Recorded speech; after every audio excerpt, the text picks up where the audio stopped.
Hi hello வணக்கம் பாப்பாஸ் and குட்டீஸ். இது உங்களுக்கான சேனல் பாப்பா ஸ்டோரிஸ்.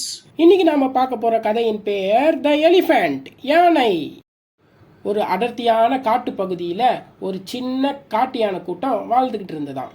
அதே கூட்டத்துல பிறந்து 9 மாசமான ஒரு யானை குட்டியும் வாழ்ந்துட்டு இருந்ததாம். அந்த குட்டி யானையோட பசிக்காக அந்த தாய் யானை சாப்பாடை தேடி போச்சான்.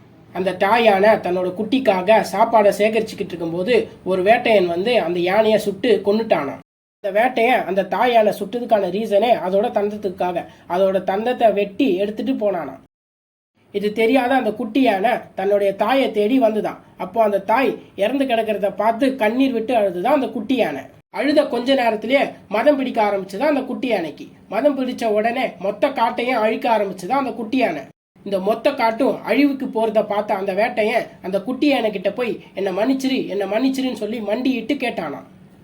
அதை மண்டிட்டுறதை பார்த்த யானை ஏன் இப்படி பண்ணேன்னு கேட்டுச்சான். அதுக்கு அந்த வேட்டையன் இல்ல, என் குழந்தை பசினால அழுதுது, அதுக்கு என்ன பண்றதுன்னு தெரியல. அங்க இருந்த முதலாளி ஒருத்தர் அந்த யானையோட தந்தத்தை வெட்டி எடுத்துட்டு வா, நான் உனக்கு காசு தரேன்னு சொன்னாரு, அதனாலதான் நான் அப்படி பண்ணேன், என்ன மன்னிச்சு கேட்டேன். உங்களோட பசிக்காக எங்களை அழிக்கணும்னு நினைக்கிறீங்க, இதுவே எங்களோட பசிக்காக உங்களை அழிக்கணும்னு நாங்க எப்பயாவது நினைச்சிருக்கோமா அப்படின்னு கேட்டுச்சா அந்த குட்டி யானை. அதுக்கு அந்த வேட்டையன் இல்ல, என்ன மன்னிச்சிருன்னு சொன்னானா. இதை கேட்ட குட்டியான 6 அறிவு இருக்குன்னு சொல்றீங்களே, உங்களோட 6வது அறிவு இந்த 5 அறிவு ஜீவனான எங்களை அழிக்கிறதானா? அந்த அறிவு இருந்தும் பிரயோஜனம் இல்லை அப்படின்னு காட்டுக்குள்ள ஒன்ன சார்ந்துதான் இன்னொன்னு வாழணுமே தவிர அழிச்சு இல்லை. அப்படி அழிச்சுதான் வாழணும்னு நினைச்சீங்களா, அந்த அழிவு முதல்ல மனுஷங்களாங்கள உங்களுக்கு தான் முதல்ல வரும் அப்படின்னு எச்சரிச்சுதான் அந்த காட்டு யானை. இதை கேட்ட அந்த வேட்டையனும் என்ன மன்னிச்சிரு, என் துப்பாக்கியிலேருந்து வந்த கடைசி தோட்டம் அந்த தோட்டாவா தான் இருக்கும், நான் இனிமே வேட்டையாட மாட்டேன் அப்படின்னு சொன்னானா. இதை கேட்ட அந்த காட்டு யானை அந்த வேட்டையனோட தலையில தன்னோட துன்பிக்கையை வச்சு ஆசீர்வதிச்சுட்டு போச்சான்.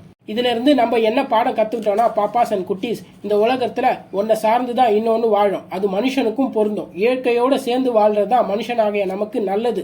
அதுதான் கரெக்டும் கூட. தேங்க்யூ.